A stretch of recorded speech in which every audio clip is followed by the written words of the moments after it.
Halo guys, jumpa lagi di channel Sinematory. Di video kali ini, kami akan menceritakan sebuah film tentang pencurian yang berjudul The Italian Job.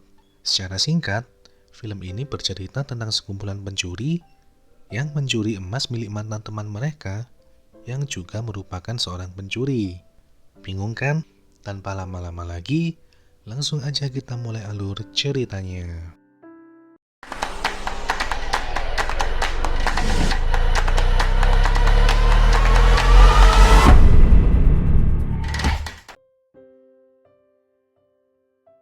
Film diawali dengan menampilkan seorang wanita bernama Stella yang baru aja kebangun setelah mendengar teleponnya berdering. Ternyata orang yang meneleponnya adalah ayahnya yang bernama John. John yang baru aja keluar dari penjara mengatakan bahwa ia telah mengirim sebuah perhiasan kepada Stella dan gak bisa nemuin Stella karena dia sedang berada di kota Venesia. Scene berganti menampilkan John, Charlie, Gilligan, Rob, dan Lyle yang sedang menaiki kapal untuk menuju ke suatu tempat. Tak lama kemudian, sampailah mereka di sebuah rumah kosong yang ternyata di dalam rumah itu sudah ada Steve yang merupakan rekan mereka. Dengan adanya Steve, mereka pun memulai aksi untuk mencuri emas batangan yang nilainya setara dengan 35 juta dolar Amerika. Lyle yang bertugas memonitor melalui laptopnya mengarahkan Steve pada keberadaan emas yang mereka cari. Steve yang mendengar arahan dari Lyle langsung membuat tanda sebagai tempat bom peledak yang nantinya akan dieksekusi oleh Gilligan. Bom ini bertujuan untuk menciptakan lubang agar berangkas yang mereka incar terjatuh dan masuk ke dalam kapal mereka.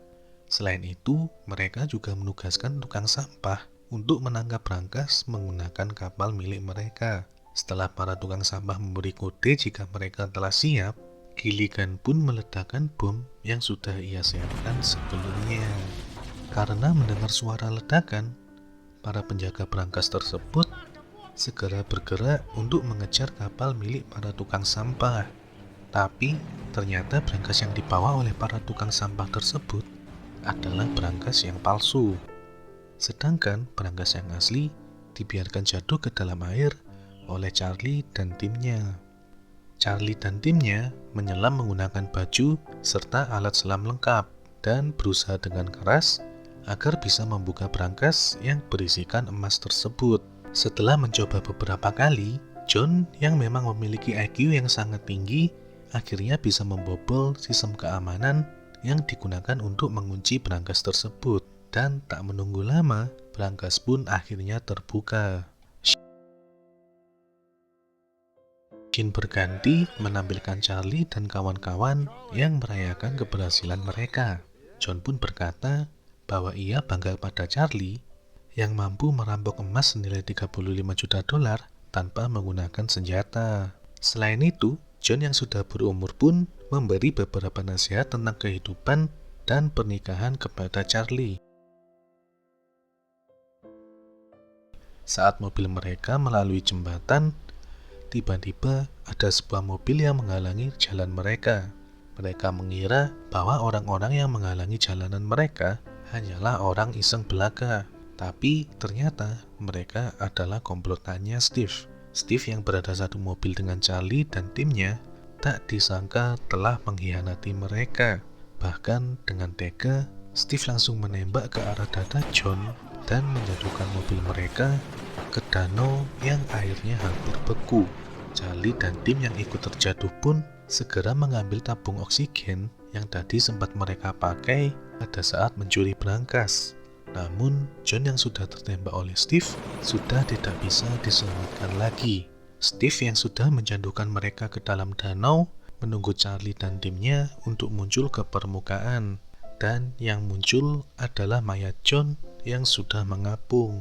Setelah melihat mayat John, Steve pun langsung pergi dan meninggalkan Charlie beserta timnya. Setelah memastikan jika Steve telah pergi, Charlie dan timnya membawa mayat John ke tepian danau.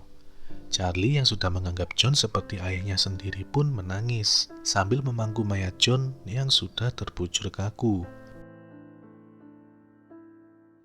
Scene berganti pada 1 tahun kemudian, di mana menampilkan Stella yang sedang membuka berangkas milik kliennya.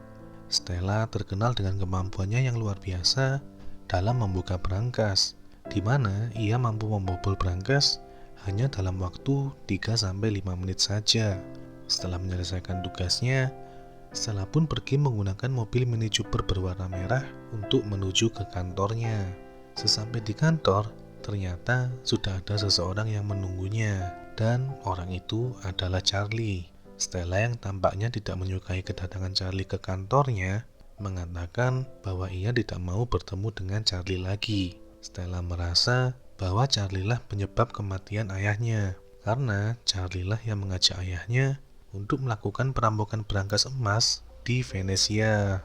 Charlie yang mendengar perkataan dari Stella hanya bisa mengembuskan nafas beratnya, lalu berkata bahwa bukan hanya Stella saja yang merasakan kehilangan John, tetapi dia dan timnya juga merasakan hal yang sama karena sudah menganggap John seperti ayah mereka sendiri. Kemudian Charlie mengajak Stella untuk mencuri emas batangan dari tangan Steve yang telah mengkhianati dan membunuh John. Charlie mengatakan bahwa ia dan timnya membutuhkan seorang ahli brankas untuk menggantikan posisi John yang sudah tiada, dan satu-satunya orang yang mereka percayai hanyalah Stella, putri kandung dari John. Mendengar hal itu, Stella pun berkata bahwa ia adalah ahli brankas dan teknisi ruang penyimpanan, bukan pencuri seperti Charlie dan timnya. Namun, hal itu langsung dicanggah oleh Charlie yang mengatakan bahwa perampokan ini bukan hanya tentang mencuri emas, tapi tentang balas dendam pada Steve yang sudah membunuh John. Stella pun mengatakan jika ia meminta waktu untuk memikirkan tawaran dari Charlie dan meminta Charlie untuk pergi dari hadapannya. Stella yang masih terngiang-ngiang dengan tawaran Charlie mulai berpikir keras sambil melihat foto-fotonya bersama ayahnya sewaktu kecil. Karena terbawa perasaan, Stella pun langsung menelpon Charlie dan berkata jika ia bersedia untuk membantu Charlie dan timnya untuk membalaskan dendam mereka kepada Steve.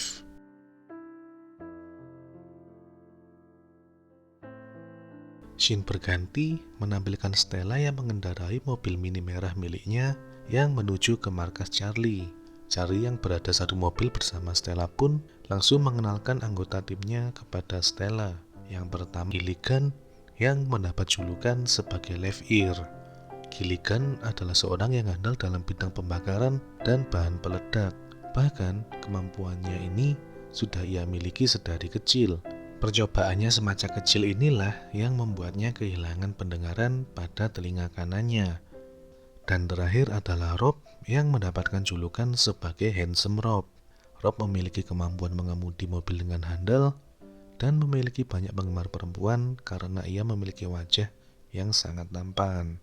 Sesudah memperkenalkan anggota timnya, Stella meminta Charlie untuk memperkenalkan diri.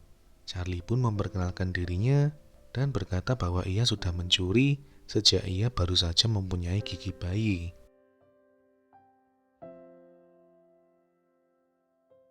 Keesokan harinya, mereka pun mulai beraksi. Beda, Gilligan juga sedang mengamati rumah Steve dari bagian depan. Ia memberitahu keadaan rumah tersebut kepada Charlie dan Lyle dengan berkata bahwa ada polisi bersenjata dengan pistol di sakunya yang menjaga rumah Steve.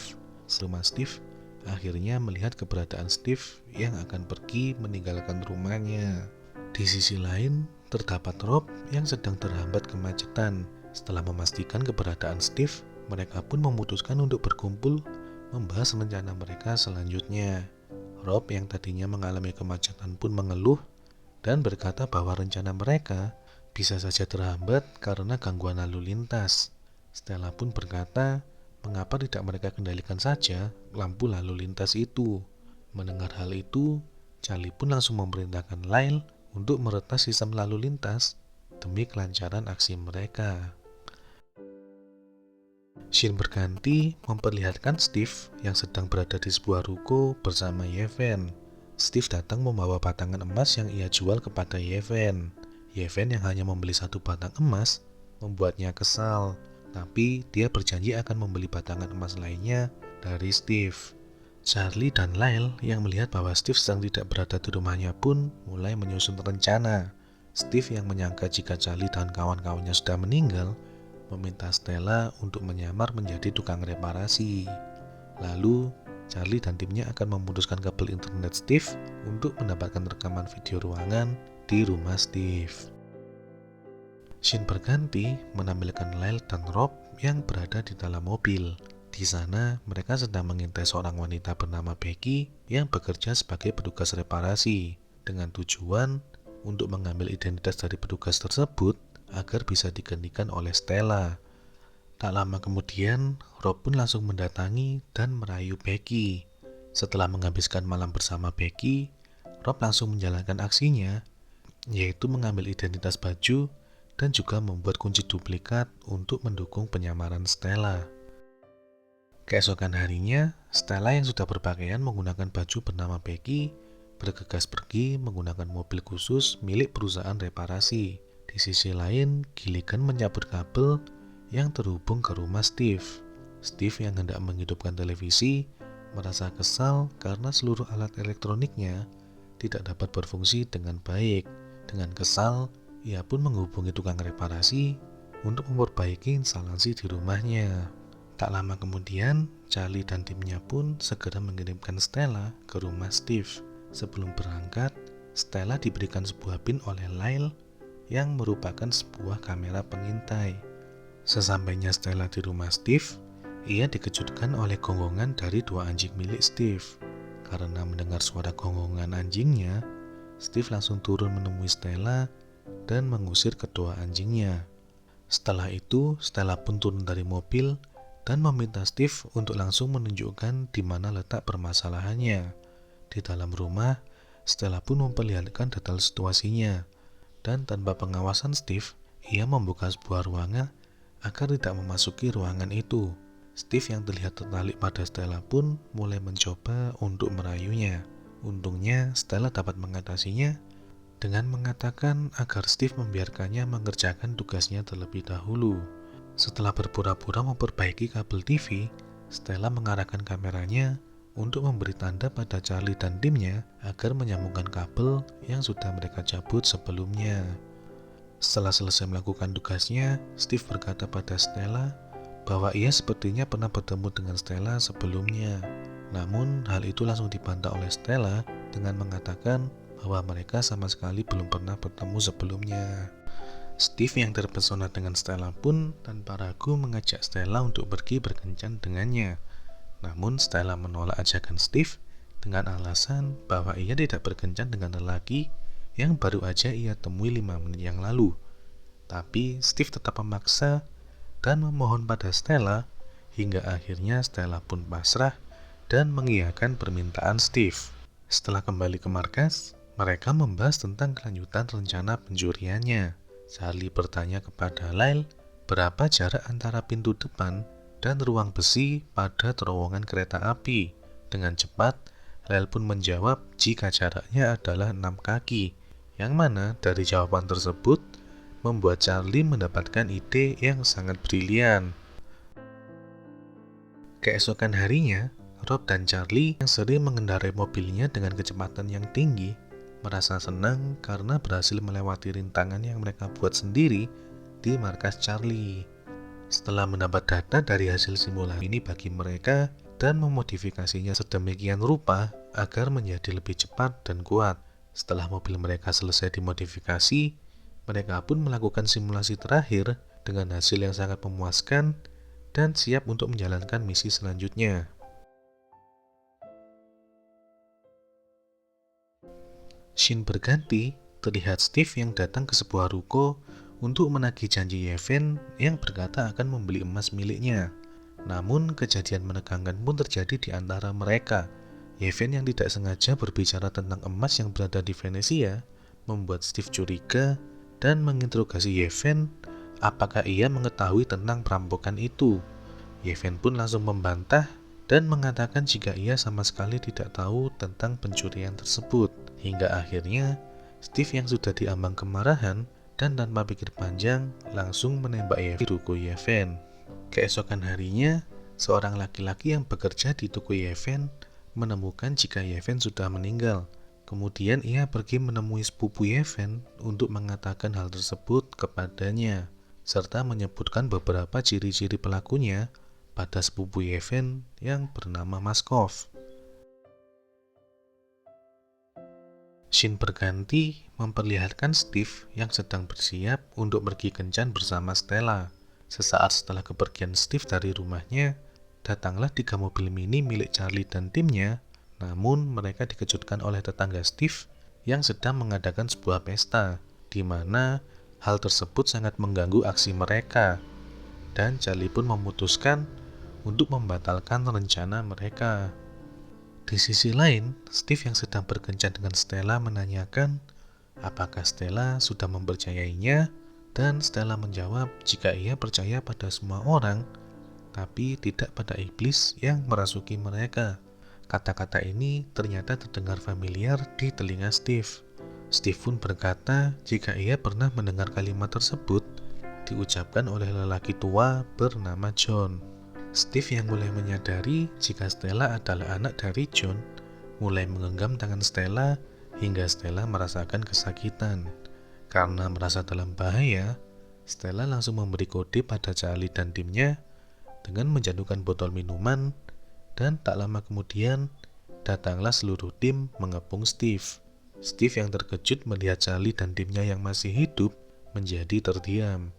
Lalu ia berkata kalimat yang menyakiti hati Stella tentang ayahnya yang sudah dia terbincang tentang hal-hal yang terjadi pada 1 tahun yang lalu, di mana Steve menembak John dan meninggalkan teman-temannya hanya demi emas yang telah mereka rampok bersama.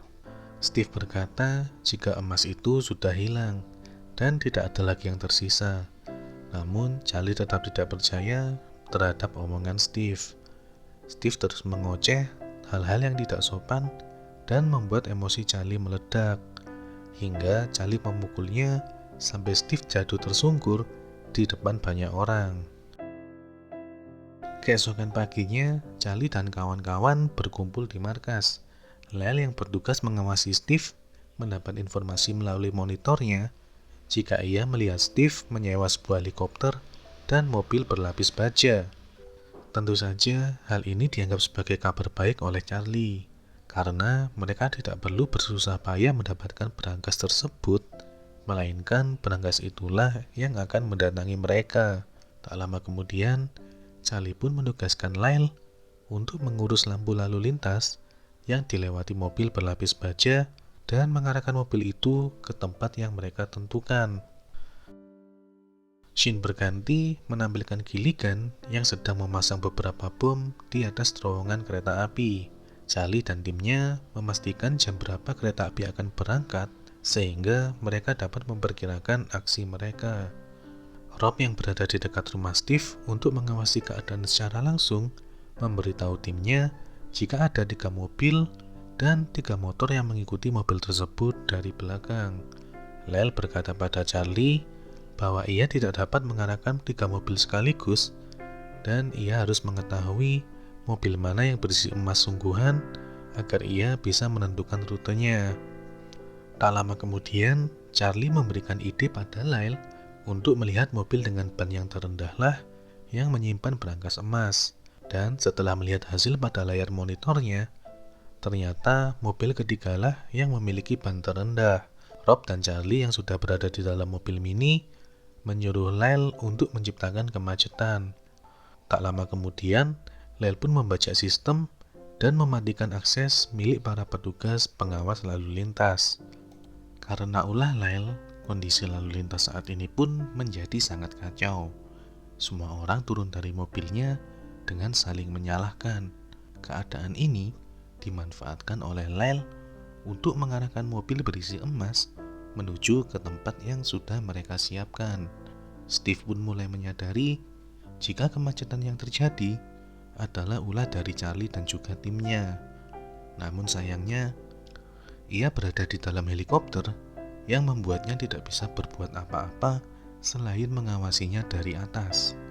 Sambil mengarahkan mobil berisi berangkas emas, Lyle memberitahu tim untuk segera pergi menuju terowongan kereta api. Lyle berkata bahwa mereka berempat hanya memiliki 90 detik untuk sampai menuju ke terowongan kereta api. Dengan kecepatan tinggi, mereka melewati jalan pintas yang bahkan bukan jalan yang biasa digunakan oleh kendaraan roda 4. Hingga akhirnya mereka berhasil menerobos masuk ke dalam stasiun kereta api. Dengan sisa waktu yang ada, mereka masuk ke dalam terowongan tepat sebelum kereta api melewatinya. Sesaat sesudah mereka berhasil masuk, Lel pun menghentikan sistem yang bekerja pada kereta api, dan secara tiba-tiba kereta api itu berhenti dan menutup jalan masuk ke dalam terowongan. Setelah sampai di tempat tujuan, mereka langsung mengeluarkan beberapa alat yang mereka butuhkan. Tak lama kemudian Mas berada di atas terowongan, hingga mobil itu pun jatuh tepat di tempat yang mereka inginkan. Lubang yang diciptakan oleh bom peledak pun segera ditutup oleh bagian samping dari truk yang tak mungkin lagi untuk bisa dibuka. Setelah mobil itu jatuh, mereka langsung membuka paksa bagian pintu belakang mobil. Namun permasalahan mereka tak hanya berhenti sampai di situ. Berdasarkan pengamatan Stella, berangkas yang Steve gunakan untuk menyimpan emasnya sudah diganti dan memiliki sistem keamanan yang lebih tinggi, sehingga membuatnya kesulitan untuk bisa membuka berangkas tersebut. Di sisi lain, pengendara bermotor yang mengawasi mobil dari belakang segera pergi menuju terowongan tempat di mana Charlie dan kawan-kawannya berada. Namun sayangnya, ia tidak bisa memasuki terowongan tersebut karena kereta api yang tepat terhenti di depan terowongan dan menghalangi akses masuknya. Steve yang merasa khawatir segera menyuruh pengendara tersebut untuk memasuki terowongan melalui jalan lain. Sedangkan Stella yang berusaha membuka berangkas menjadi semakin frustasi. Bahkan ia sempat ingin menyerah, tapi Charlie berhasil meyakinkannya bahwa ia pasti bisa membuka berangkas tersebut. Dengan menggunakan kemampuan yang diturunkan oleh John, akhirnya Stella berhasil membuka berangkas yang berisi emas senilai 27 dolar Amerika tersebut. Mereka pun bersorak dan segera memindahkan emas-emas tersebut ke dalam bagasi mobil mereka masing-masing. Dan mereka segera pergi menuju pintu keluar terowongan. Saat mereka sudah keluar, tiba-tiba datanglah dua pengendara bermotor mengejar mobil minimarnya. Salah satu pengendara yang mengejar mereka terjatuh dan tak sadarkan diri, sehingga menyisakan satu pengendara lagi yang menembakkan pistolnya ke arah mobil Rob dan Gilligan. Namun tembakannya meleset dan akhirnya terjatuh setelah menabrak pintu mobil yang sengaja mereka buka. Tak lama kemudian, Steve tampak mengejar Charlie dengan menggunakan helikopternya. Namun, dengan kemampuan hebat Charlie dalam mengendalikan mobil, Charlie berhasil menghindar dari jangkauan helikopter Steve. Steve yang terlihat geram kemudian keluar dari helikopternya dan membajak mobil milik seseorang. Stella, Gilligan, dan juga Rob yang sudah terlebih dulu sampai segera memarkirkan mobil mereka ke dalam gerobong sebuah kereta. Sedangkan Steve masih membuntuti Charlie dari belakang hingga akhirnya dia sampai juga di depan gerbang kereta. Kemudian Steve pun mendatangi Wrench yang bertugas menjaga mobil Charlie dan juga timnya. Steve menyogoknya dengan sejumlah uang, tapi saat Steve hendak menghampiri ketiga mobil tersebut, ia malah dikepung oleh Charlie dan juga kawan-kawannya. Steve datang bersama pengawalnya dan mengepung Steve serta menodongkan pistol ke arah Steve. Steve yang merasa terpojok segera menurunkan pistolnya dan mencoba bernegosiasi pada Maskov untuk berpaling ke pihaknya. Namun, Maskov yang punya dendam yang sama seperti Charlie tidak menghiraukan permintaan Steve. Dia malah menghina Steve dan memberitahu Steve bahwa ia adalah sepupu Yevhen, lelaki yang sudah ditembak oleh Steve. Sebelum Steve dibawa oleh Maskov dan pengawalnya, Stella maju mendekati Steve dan berkata bahwa perampokan ini bukan tentang emas dengan harga jutaan dolar, melainkan tentang kehancuran Steve yang membuatnya tenang dan merasa damai. Namun, Steve nampaknya masih memiliki keberanian dengan mengatakan hal-hal yang tak senonoh kepada Stella. Stella pun membalas dengan tonjokan tepat di pipi Steve. Setelah itu, Steve pun dibawa pergi oleh Maskov dan Steve memohon pada Maskov untuk tidak menembaknya. Scene pun berganti menampilkan Charlie, Gilligan, Rob, Lel, dan Stella yang merayakan keberhasilan mereka dengan saling bersulang. Dan bersama dengan ini, film The Italian Job pun selesai.